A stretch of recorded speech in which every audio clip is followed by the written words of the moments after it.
एक बार एक बहुत ही दुखी व्यक्ति एक महात्मा के पास आकर कहता है, मैं अपने जीवन से बहुत दुखी हूं।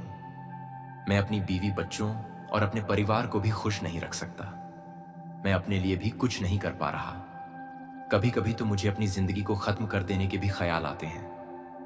आप इतनी साधनाएं करते हैं, इतनी तपस्या करते हैं, क्या आप मुझे कोई ऐसा मार्ग बता सकते हैं जिससे मैं अपने बुरे वक्त से बाहर आ सकूं? मेरा बहुत बुरा समय चल रहा है। 2 वक्त की रोटी का इंतजाम करना भी मेरे लिए बहुत मुश्किल हो गया है। अब आप ही बताएं कि मैं ऐसे वक्त में मैं जिंदा रहूं तो कैसे रहूं, कैसे अपने परिवार को खुश रखूं? कृपया करके कोई साधारण सा तरीका बताने की कृपा करें ताकि मैं आसानी से समझ सकूं, क्योंकि मैं बहुत पढ़ा लिखा नहीं हूं।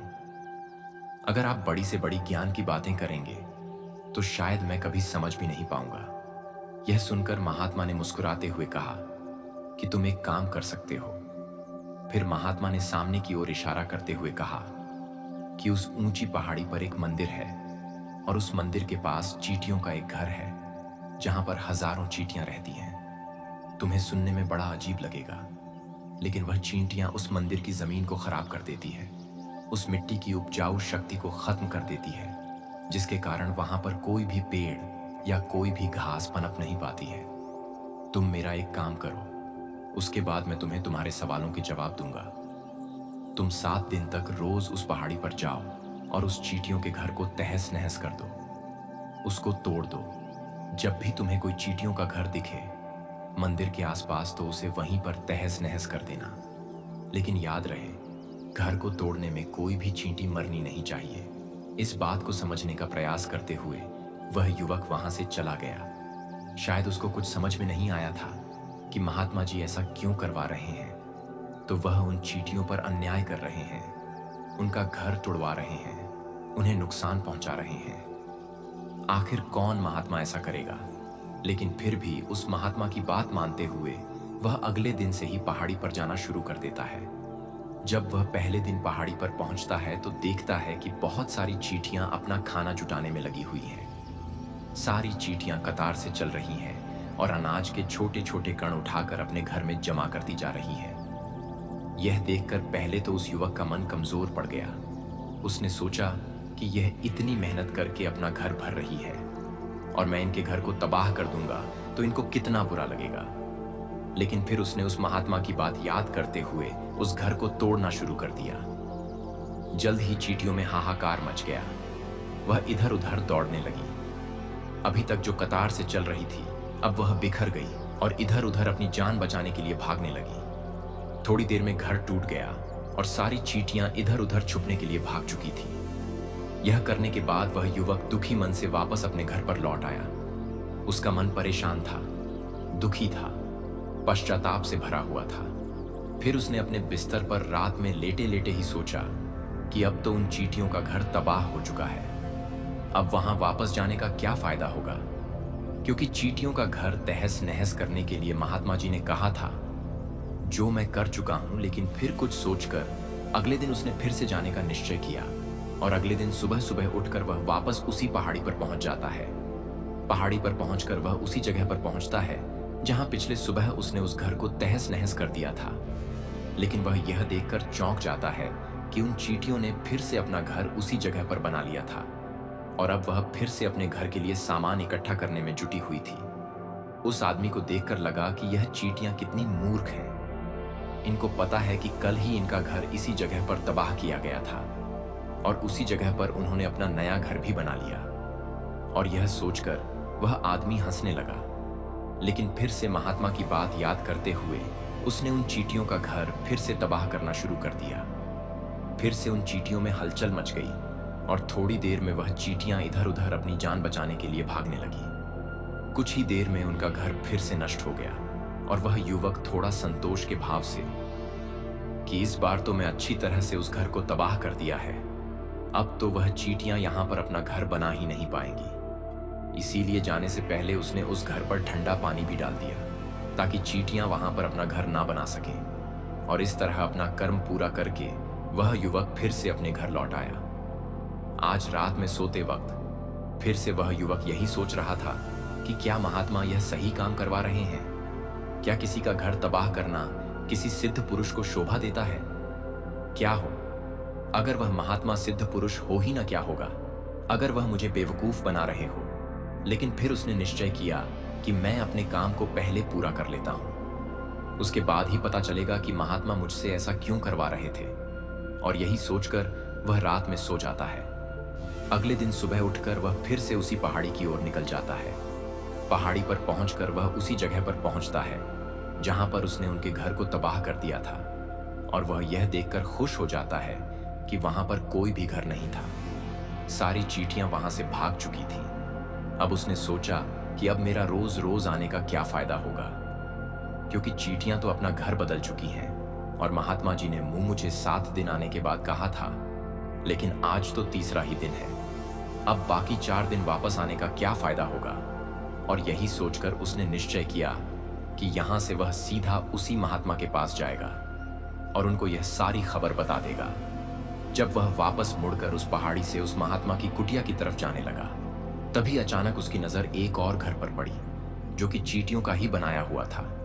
मतलब कि वह घर चींटियों ने ही बनाया था और अब वह चींटियां नए घर में वास कर चुकी थी। यह नया घर उनके पुराने घर से थोड़ी ही दूरी पर था, और जब उसी युवक की नजर उस घर पर पड़ी तो उसने सोचा कि शायद महात्मा को पता था कि यह चींटियां अपना घर यहां से बदलकर किसी दूसरी जगह पर बना लेगी, इसीलिए उन्होंने मुझे 7 दिन आने के बाद कहा था। और यह विचार करके वह उनका नया घर भी तोड़ने के लिए पहुंच जाता है। जब वह वहां पहुंचा तो चींटियां उसी तरह अपने कार्य में लगी हुई थी। वह अपने लिए खाना इकट्ठा कर रही थी और अपने घर में जमा कर रही थी। जब पुराना घर टूटा था, वहां भी अनाज के कण बचे हुए थे और चींटियां वहां से भी अनाज इकट्ठा कर करके वापस अपने नए घर में ला रही थीं। अब यहां पर फिर से युवक का मन थोड़ा कमजोर पड़ गया, क्योंकि वह खुद भी कमजोर था, खुद भी वक्त का मारा हुआ था। इसीलिए उसके मन में उन चींटियों के प्रति दया का भाव उमड़ रहा था। उनके ऊपर उसे दया आ रही थी। वह चाहता था कि उनकी मदद करे, लेकिन वह उल्टा उनको नुकसान पहुंचा रहा था। लेकिन उस महात्मा की बात को याद करते हुए उसने फिर से उस घर को तोड़ने का निश्चय किया, और उसने इस बार बड़ी ही सावधानी के साथ, बिना किसी चींटी को कोई नुकसान पहुंचाए, वह घर तबाह करना शुरू कर दिया। वक्त थोड़ा ज्यादा लगा, क्योंकि किसी भी चींटी को नुकसान न पहुंचने की शर्त महात्मा ने पहले ही रखी थी। इसीलिए उसको बड़ी सावधानी के साथ उन घरों को तबाह कर रहा था। लेकिन आखिरकार उसने उस घर को भी तबाह कर दिया, और उस घर को तबाह करने के बाद वह बड़े ही दुखी मन से, इस बार वह पहले से भी ज्यादा दुखी था, क्योंकि उसने उनका नया घर भी तोड़ दिया था। वह उन चींटियों को बसने ही नहीं दे रहा था, और वह अब अपने आप को शैतान या दानव समझने लगा था। लेकिन फिर भी उस महात्मा की बात को मानते हुए वह अपने घर पर दुखी मन से वापस आ गया। रात में सोने से पहले एक बार उसने फिर से सोचा कि मैं कितना बड़ा शैतान हूं, कितना बड़ा दानव हूं। पुराना घर तो छोड़ो, मैं उन चींटियों को कहीं भी बसने के लिए कोई जगह ही नहीं दे रहा हूं। वह चींटियां मेरे बारे में क्या सोचती होगी? वह कितना बड़ा दानव होगा उस परमात्मा को जो मेरे द्वारा यह काम करवा रहा है। लेकिन फिर भी उसने अगले दिन जाने का निश्चय किया, और अगले दिन सुबह सुबह वह फिर से वहां पर पहुंच गया। वो यह देखकर फिर से आश्चर्यचकित रह जाता है कि इस बार चींटियों ने एक और नई जगह पर अपना घर बना लिया था। वह तो पहले से भी ज्यादा ऊर्जा के साथ काम कर रही थी, और उन्होंने एक रात में पहले से भी बड़ा घर बना लिया था, और अब वो फिर से अपना अनाज और खाना इकट्ठा करने में जुटी हुई थी। यह देखकर उस आदमी को लगा कि यह चींटियां किस मिट्टी की बनी हुई हैं। मैं उनको बार बार यहां से भगाने की कोशिश कर रहा हूं, और ये वहीं पर अपना घर बना लेती है। क्या इनको पता नहीं है कि मैं यहां पर कभी भी बसने नहीं दूंगा? यह चींटी है, दिखने में इतनी छोटी है, लेकिन फिर भी ये मुझसे हार नहीं मान रही है। बड़ी ताज्जुब की बात है। और इस बार उसने गुस्से में उस घर को तहस नहस करना शुरू कर दिया। लेकिन इस बार तहस नहस करते हुए कुछ चींटियां वहीं पर मर गईं। उसके पैरों तले कुचल दी गई। कुचलने के बाद जब वह अपने अहंकार से बाहर आया तो उसने देखा कि गुस्से में उसने उन चींटियों को कितना कष्ट पहुंचा दी है। उसका मन पश्चाताप से भर गया और वह रोता हुआ अपने घर की तरफ बढ़ गया। रात में सोते वक्त उसने सोचा कि मैं उन चींटियों पर बहुत ज्यादा अत्याचार कर रहा हूं, अब इससे ज्यादा अत्याचार मैं नहीं कर पाऊंगा। और यही सोचकर वह अगले दिन उन चींटियों के लिए अपने घर से थोड़ा आटा लेकर उसी पहाड़ी पर पहुंच जाता है। आज उसके मन में उन चींटियों के प्रति श्रद्धा का भाव था, दया का भाव था। आज वह उनकी मदद करना चाहता था। और जब वह वहां पर पहुंचा तो चींटियां फिर से अपने नए घर को बनाने में जुटी हुई थी। उसने बड़े ही करुणा के साथ उन चींटियों को अपना लाया हुआ आटा खिलाया। अगले 7 दिनों तक वह ऐसा ही करता रहा। वो रोज सुबह जाता, उन चींटियों को अपने हाथों से आटा खिलाता। 7 दिन के बाद वह युवक उस महात्मा के पास पहुंचकर हाथ जोड़कर बोलता है कि हे महात्मा जी, मुझे माफ कर देना। मैंने उन चींटियों का घर तबाह करने के लिए बहुत कोशिश की। मैंने उनका घर तबाह किया भी 1 बार नहीं, 4 बार मैंने उनका घर तोड़ा। उसके बाद मैं हिम्मत नहीं कर पाया, उनके घर को नहीं तोड़ पाया। मैं समझ सकता हूं कि मैं आपका काम पूरा नहीं किया और इसके बदले आप मुझे तरीका भी नहीं बताएंगे जो कि मुझे मेरे बुरे समय से बाहर निकाल सकता है। लेकिन मुझे इसका कोई परवाह नहीं है। मुझे लगता है कि मैंने जो किया वह सही किया, इसीलिए मैं आपसे आज्ञा लेकर वापस जा रहा हूं। कृपया मुझे वापस अपने घर जाने की आज्ञा दीजिए।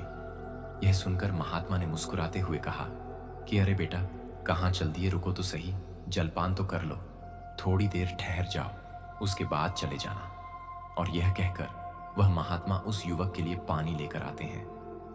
पानी पिलाने के बाद महात्मा उस युवक से पूछते हैं कि तुम मुझे यह बताओ कि आखिर तुम उन चींटियों का घर तबाह क्यों नहीं कर सके। वह चींटियां तो छोटी है और तुम इतने विशालकाय हो, फिर भी तुम उन छोटी छोटी चींटियों का घर तबाह नहीं कर पाए। कहाँ है तुम्हारी शक्ति, तुम्हारा बाहुबल? इसका जवाब देते हुए उस युवक ने कहा कि हे महात्मा, मैंने उन चींटियों का घर तबाह कर दिया था, बार बार किया था। 1 बार तो अपने गुस्से में उन चींटियों को भी हानि पहुंचा दी थी। लेकिन जिस दिन मैंने उनको हानि पहुंचाई, उसी दिन मुझे लगा कि मैं उनको क्यों हानि पहुंचा रहा हूं, क्यों इनको इतनी तकलीफ दे रहा हूं। और उसी दिन से मैंने उनको क्षति पहुंचाने की वजह, नुकसान पहुंचाने की वजह उनकी सहायता करनी शुरू कर दी। यह सुनकर उस महात्मा ने कहा कि यही तो सीखने की बात है। एक छोटी सी चींटी हमें जीवन का संदेश दे जाती है। मैंने तुम्हें उन चींटियों का घर तबाह करने के लिए नहीं भेजा था, मैंने तुम्हें भेजा था ताकि तुम उन चींटियों से कुछ सीख ले सको। तुम्हें क्या सीख मिली, उन चींटियों से क्या मुझे बता सकते हो? यह सुनकर उस युवक ने पूरी कहानी बयां कर दी।